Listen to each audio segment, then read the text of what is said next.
nuevo Summit de Diversidad organizado por Forbes. Este segundo panel, Romper etiquetas, el desafío de identificar y desarmar sesgos, nos va a brindar una mirada sobre justamente estos sesgos muchas veces inconscientes que operan y que vemos tanto en las organizaciones. Y para eso vamos a conversar con Luis Guastini, director general y presidente de Manpower Argentina y director de Talent Solutions para Latinoamérica, con Liliana Parodi, periodista y directora de medios, CEO en LP Consulting Group, speaker Chica Silver, y con Jorgelina Albano, CEO y founder de Human in Lab. ¿Cómo están? Bien, muy bien. Muy bien, Gracias. No, gracias a ustedes. Un tema que creo que va a dar para mucho. Yo no sé si es posible a lo mejor cuantificar cuántos sesgos hay, que son muchísimos, o por lo menos ver quizá cuáles son aquellos que están más arraigados y que hoy operan mucho en las organizaciones a la hora de contratar personal, a la hora de dar promociones, de generar ascensos. Me gustaría, conocer un poco la mirada en función a la experiencia de ustedes. Bueno, te cuento, ya hablamos de cuantificación. Nosotros generamos un test donde se mide el acceso de las mujeres, ¿no? O los sesgos que existen en posiciones C-level, ¿no? Sobre las posiciones C-level. Y también medimos habilidades de liderazgo, gestión. Se puede medir, se puede cuantificar, por supuesto es una foto, no es una película, pero a partir de ahí se puede ayudar a generar conciencia sobre que sí tenemos sesgos y sobre cómo poder trascender y poder darse cuenta en el comportamiento diario, ¿no? Y que esto de alguna manera no perjudique, ¿no? La diversidad dentro, todo lo contrario, promueva la diversidad en las posiciones de liderazgo C-level.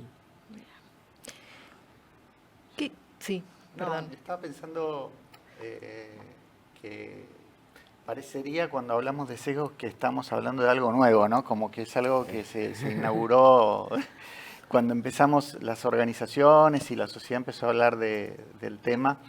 Pero me estaba acordando, en el siglo XIX había un antropólogo criminalista que se llamaba Lombroso y él hizo todo un estudio porque su teoría era que los rasgos físicos de las personas determinaban si eras criminal o no. Había una inclinación natural, según tu cara, para ser o no ser criminal.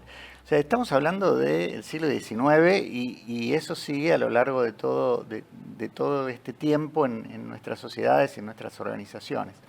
Yo creo que más importante que el sesgo, que creo que es fundamental, es entender por qué las organizaciones necesitan ser más diversas. Porque a veces perdemos un poco de vista esto, ¿no? Es como que está instalado, que tenemos que ser diversos, pero no sabemos por qué. ¿Para innovar o por qué? Bueno, hace un rato estábamos charlando, 7 empresas de cada 10 no tienen capacidad para encontrar el talento que están buscando. Y está demostradísimo de que en este contexto en donde te falta el talento y necesitas ser muy innovador, las organizaciones necesitan operar en entornos diversos para poder ser justamente innovadores, creativos. Entonces, el problema de la diversidad es un problema de negocio, no es un problema de si querés, de responsabilidad social. Exacto. O restringido al área de responsabilidad social. Sí. O de recursos humanos. Es un tema de si querés sobrevivir como organización o no. El problema es que muchas veces esto se ha ido desvirtuando y ha pasado a ser una moda, y como toda moda termina siendo muy efímera según los colores y los vientos de lo que está ocurriendo en la sociedad. Claro, lo que está ocurriendo en la sociedad, a mí me toca una parte que es haber trabajado toda mi vida en los medios, sí. Y los medios son como el lugar en donde todos los sesgos aunque nadie los nombre, suceden. Entonces tenés el de género, el de edad, el cultural, el social. Estoy pensando si, esto lo sabrán más los especialistas, si en algún momento nos va a aparecer el sesgo de cuánto sos de tecnológico. Tengo miedo que empiece una diversidad tecnológica también, que me parece que está empezando a suceder porque están, yo no sé de qué lado voy a estar, porque trato de estar como más informada de lo tecnológico, la inteligencia artificial, cómo usarla, cómo entra en mi vida, qué sé yo, y los que no pueden, ¿qué van a hacer? Como, bueno, entonces en las organizaciones también supongo que uno empieza a ver en la búsqueda de talento, cuáles son las personas que van a sumarme innovación desde lo tecnológico. Y seguramente voy a dejar gente afuera, otra nueva. La que me compete en esta etapa de la vida es la Silver, que son los más 50. Obviamente las organizaciones, por una cuestión de falta de trabajo, por lo que sea, siempre tiende a partir de los 40 y pico, los 50, a expulsar gente más que a tomar gente. Entonces, en la búsqueda de talento, la experiencia va a tener un valor, porque es un reservorio de experiencia la gente más 50, pero también es un reservorio de errores y de falta de habilidades blandas. En mi época, las habilidades duras eran las que más se tenían en cuenta. Entonces, hay una conversación que nosotros podemos tener acá, que en las organizaciones puede ser que las tengan, pero hay que ver, que también será un tema que vamos a tocar, qué pasa en la cabeza de esas organizaciones, como en la cabeza de los países. Y eso derrama. Entonces, derrama para mejor, para peor, para emparejar, para bajar el promedio. Creo que ahí hay un trabajo en el liderazgo muy importante. ¿Y cómo, digamos, esto que mencionabas, esto se lo pregunto a los tres, cómo trabajar justamente con ese liderazgo o con esos liderazgos en todo lo que tiene que ver con la cultura corporativa, para generar un entorno que permee, que pueda ayudar a que transmitan el mensaje, que pueda ayudar a desactivar determinados sesgos o generar un clima de mayor apertura para poder entender a los diferentes colaboradores y las diferentes realidades que operan dentro de una organización? Para mí la palabra cultura es clave, Laura, en lo que decís, porque la cultura es, de alguna manera, la que se transforma en permeable o no, o hace de tapón, de alguna manera, para que no solamente suceda la diversidad, sino también la inclusión de otros perfiles que después se transforme en diversidad, ¿no? La verdadera inclusión es la inclusión a la cultura de la organización, no la inclusión social. La inclusión social es otra cosa, ¿no? Entonces, como decía Luis, y coincido 100%, la diversidad es un tema de negocio porque está relacionada al talento. Hoy, el talento, muchas veces, un talento que es diverso, un talento que es diferente, que puede ser diferente por género, puede ser diferente por habilidades, puede ser diferente porque se viste distinto a toda la organización también, ¿no? Entra a una organización y muchas veces se queda en el onboarding, se va. Porque dice, esta cultura no era la que yo quería. O sea, a mí me vendieron otra cosa, ¿no? O está un tiempo y nada, y después se va. Sí. Sí, en el tema del negocio, por ejemplo, en el tema del negocio de los medios, ahora, digamos, ya en el siglo XXI, si uno se pone a mirar las grillas de los canales de televisión, por ejemplo, tenés diversidad de más 50 muchísimo. Ya Mirta es nuestro extremo, es nuestro libro Guinness. Pero no importa.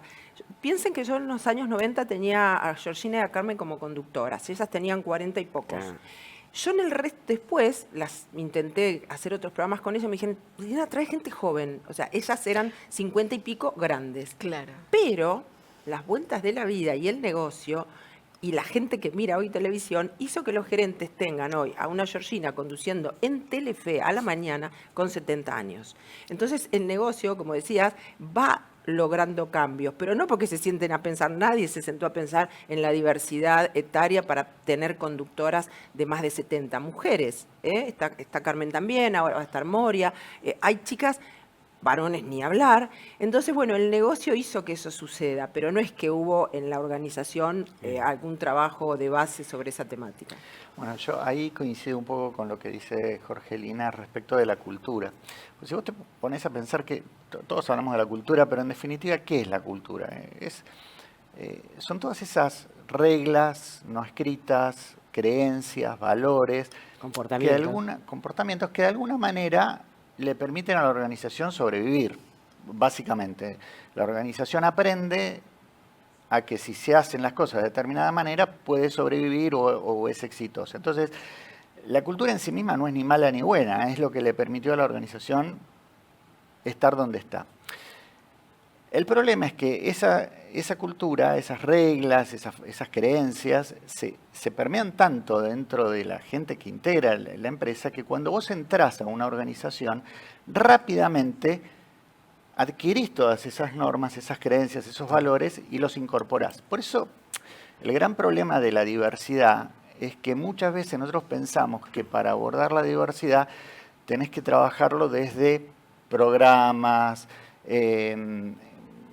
acciones concretas, establecer métricas, sí, que está muy bien, o sea, creo que siempre lo que no se mide no se puede transformar, pero el gran problema es que a lo mejor haces un gran esfuerzo para incorporar determinados colectivos dentro de tu organización, porque en realidad lo que vos querés al final del día es que tu organización sea diversa, pero esa persona que tiene su historia, que tiene una forma de pensar, que tiene una creencia hasta ideológica, política, cuando entra en la organización empieza a homogeneizarse con el resto. Entonces no tenés diversidad. Sí, o al revés, Luis, es directamente Lo expulsada. rechaza. O lo expulsás. Exactamente, es expulsada. Eso pasó mucho con la diversidad, con las discapacidades. Sí. Por O ejemplo. sea, lo han total. hecho a presión, entonces terminaban no sucediendo lo que se quiere lograr, digamos. Y en el tema generacional lo mismo. O sea, se supone, hay estudios de Stanford, que la cuestión intergeneracional va a traer muchos beneficios económicos, Totalmente. que es definitivamente lo que termina importando en las organizaciones, en las empresas. Después están las políticas públicas, que es otra cosa. Pero bueno, hay que tenerlo en cuenta. Estuve trabajando con gente de una empresa de medicina prepaga que hizo un programa para trabajar sobre el retiro y la jubilación de su gente previamente. Y lo hizo gente muy joven y trajeron unas historias de vida tan interesantes que quedaba como ejemplo de lo que pasaba cuando ellos se jubilaban o cuando se retiraban, o aún ejemplos de gente que seguía en la empresa. Porque Sí. no todo el mundo...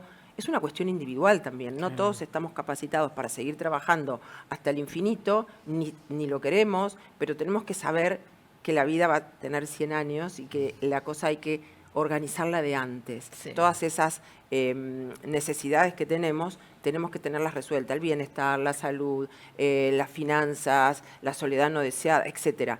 Pero bueno, ahí en esta diversidad es donde interviene el talento senior y demás. Y las mentorías cruzadas. Exacto. Y una cantidad de cosas. Pero ahí sí tiene que trabajar la organización y creer que eso es posible.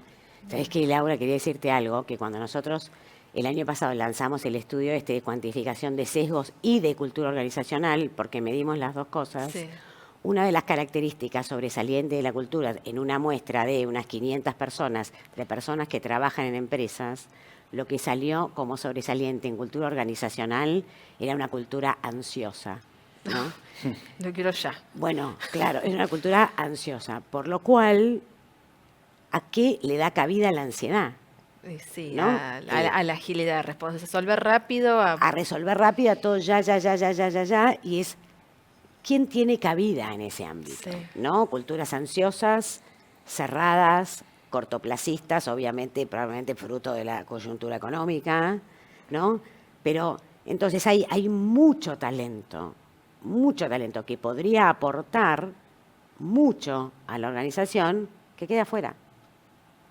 Y eso que mencionabas vos me parece súper interesante porque esta idea de la cultura ansiosa justamente se da de bruces con el concepto de diversidad, porque no hay nada más complejo y más difícil que gestionar un grupo diverso en serio. Sí. Cuando vos sos líder y te tenés que sentar, sos un mando medio, te tenés que sentar con un grupo donde todos tienen una mirada distinta y tenés que lograr consensos y tenés que dedicarle tiempo a escuchar a todo el mundo, es muchísimo más difícil que si todos piensan de la misma manera y se resuelve todo mucho más rápido. Exactamente. Entonces, Esto se reata con lo que vos decís, Liliana, del grupo senior, ¿no? Del silver, ¿no? Pero Porque también imprime siempre, el poder de una organización, qué sé yo. Imagínate directorios diversos. No hay. no existe. Entonces, si no hay directorios diversos, difícil que después los líderes senior impriman en sus grupos.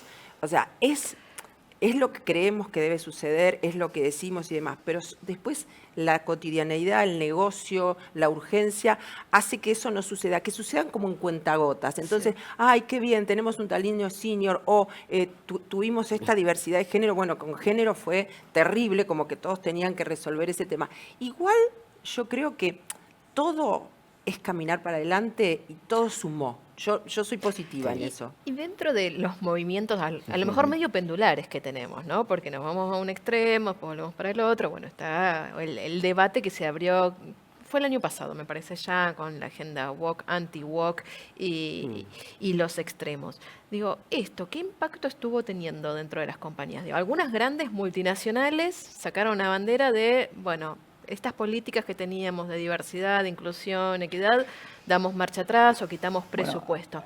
Ahora, después en la práctica, ¿qué pasó? Ahí ese es un clarísimo ejemplo de cómo sale a la luz cuando una compañía es consistente y con sus políticas porque es consistente con su negocio, o cuando en realidad se está sumando a una moda, se está sumando a lo que hay que hacer porque hay que hacerlo. Entonces, si vos mirás, hay organizaciones que frente a este dilema de woke, anti-woke, dijeron, mira, el tema de la diversidad es un tema estratégico de negocios. Sinceramente, no me interesa esa discusión, nosotros vamos a ir para este lado. Y hay otras organizaciones que dijeron, no, pará, a ver si todavía me como una demanda, o pará, a ver si todavía el público ahora está mirando de otra forma, bajemos el perfil, no digamos más nada. Eso claramente te va demostrando qué organizaciones son consistentes y qué organizaciones no. Y te puedo decir, desde mi experiencia, que el talento hoy está mirando muchísimo la consistencia de las organizaciones. Sí. Es lo que más miran, yo creo, ¿no? O sea, el talento mira que los líderes hagan lo que dicen, ¿no? Entonces, y justamente lo que decía Luis, yo creo que muchas organizaciones se sintieron aliviadas. ¿Pero por qué? Porque yo creo que desde el vamos, todo se hizo un poco con forceps, ¿no? No se dio el cambio natural, y es muy importante el cambio natural. Y es importante también que las organizaciones comprendan que necesitan profundizar en este tema y que, como dice Masarin Banaji, que es la psicóloga de Harvard, que maneja todo el tema de diversidad dentro de Harvard y las mediciones, ella dice los sesgos de la buena gente. O sea, no te va a pasar nada si todos tenemos sesgos. Todos, inclusive las personas que trabajamos en estos temas tenemos sesgos. O sea, todos tenemos sesgos, son fruto de la cultura. Sí. Nadie tiene nadie es malo por tener un sesgo, todo lo contrario. Entonces, tener en cuenta esto, los sesgos de la buena gente, para poder entrarle, ¿no? Porque es la única manera, ¿no?, de poder trabajar el tema naturalmente y desde el aprendizaje, que en definitiva es lo sostenible. Ahora, ciertamente, lo acabas de decir, todos tenemos sesgos, pero ¿cómo podemos entrenarnos como para reconocernos? Reconocer cuando está operando un sesgo, cuando, aunque sea antes de actuar, tendría que pensarlo dos veces. No, primero medir para mí. O sea, primero medir. Y para mí es muy importante. Medir. O sea, que haya algo que te haga ver a vos, ¿no?, en ese testing, que lo tenés, que tenés ese sesgo, ¿no? Es difícil concientizar, como cualquier otra cosa que te pasa en la vida. O sea, tenés que concentrarte mucho. Ahí yo veo que los jóvenes tienen kilómetros adelante de nosotros, los más grandes, porque en su conversación o cuando vos tirás algo que no corresponde, ellos ya tienen otro chip y automáticamente te lo hacen ver. Entonces a veces decís, bueno, dejate de hinchar, no sé, pero el tuyo es tan arraigado que crees que es normal. que crees que es normal. Si volvemos a hablar del tema de las personas, sos grande, estás viejo, sos jubilado, qué sé yo, de esa temática, digamos, el chico todavía no lo sabe, pero sí el de género, sí el de diversidad sexual, sí el de diversidad racial, ese lo tiene.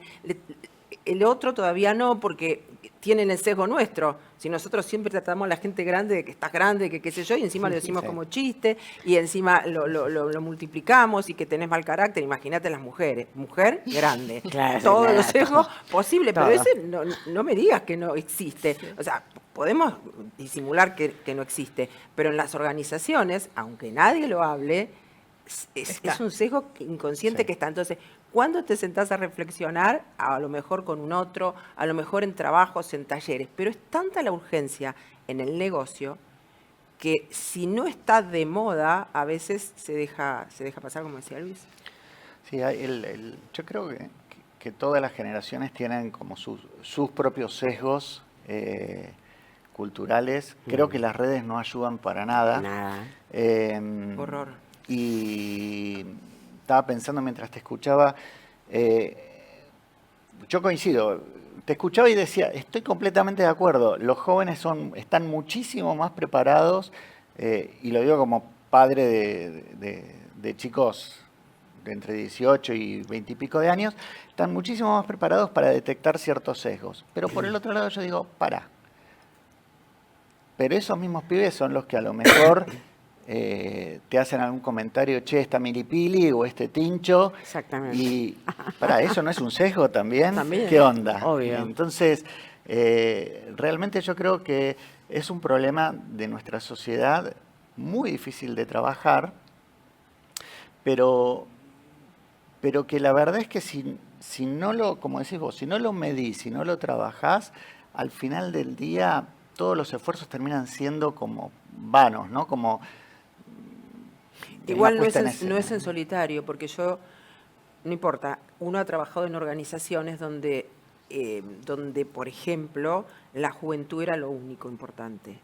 Sí. En todo, a la hora de elegir talento para lo que fuera. Entonces, vos vas todos los días a trabajar y todos los días tenés que buscar talento joven.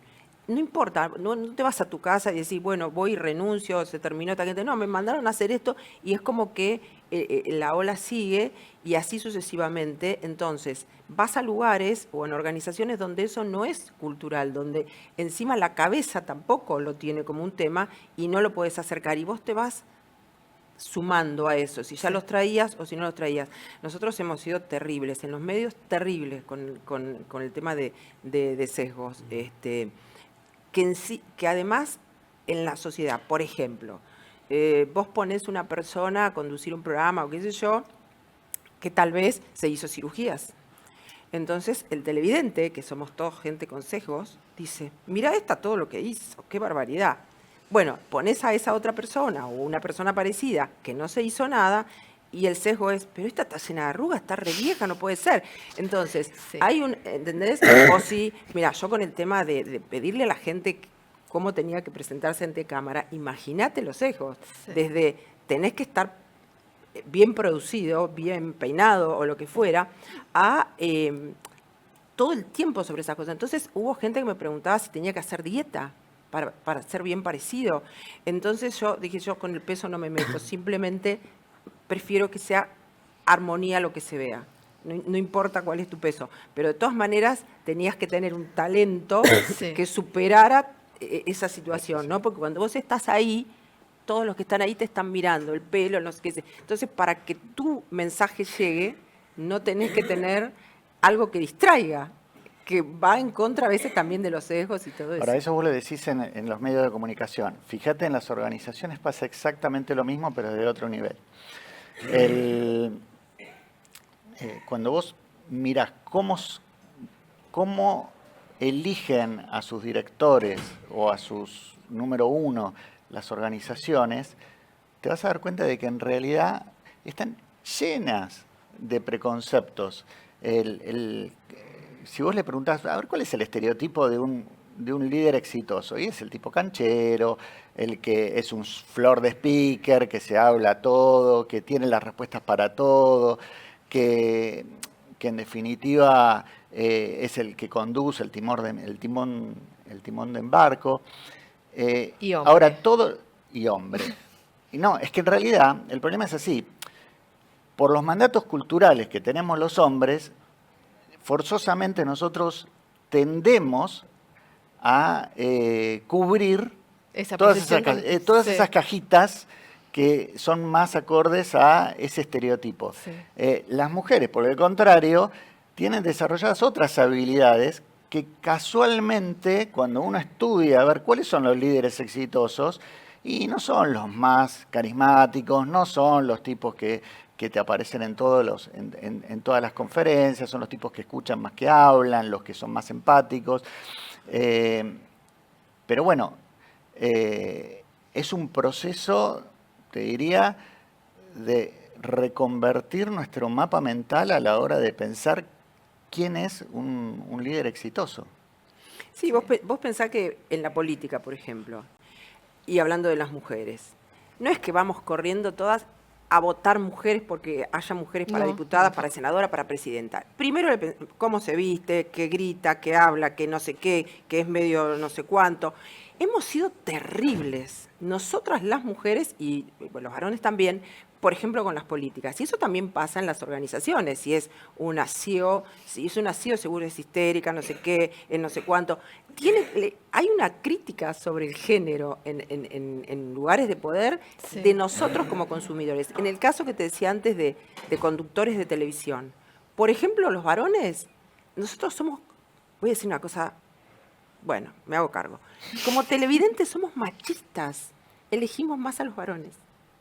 A la hora de mirar, Sí. de buscar conductores Sí. o de... Sí, sí. ¿Y qué, por qué? ¿Qué se valora? ¿O qué se busca? ¿O qué no Te sé. lo dice el rating, yo no lo digo, pero cuando vos pones distintas alternativas, porque está, la culpa la tiene el canal o el directivo del canal que eligió Sí. solo varones, o el televidente me compra más a los varones, o las empresas me compran más a los varones. Te lo dejo para pensar. Bueno, con este tema nos vamos. Muchísimas gracias por acompañarnos Gracias. en este panel, haber conversado Esperemos sobre ser más sesgos. diversos. Esperemos ser más diversos, de poder superar más sesgos, así que sí, superar justamente estos sesgos. Gracias Luis, gracias Liliana, gracias Jorgelina por acompañarnos y Gracias. seguimos en el próximo panel.